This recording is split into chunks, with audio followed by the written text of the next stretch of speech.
it needs further clarity, I think.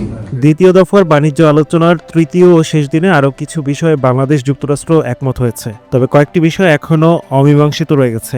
দুই পক্ষ এই সিদ্ধান্তে পৌঁছেছে যে নিজেদের মধ্যে আন্তঃমন্ত্রণালয় আলোচনা চালু থাকবে, তারপর আবার দুই দেশের প্রতিনিধিরা আলোচনায় বসবেন।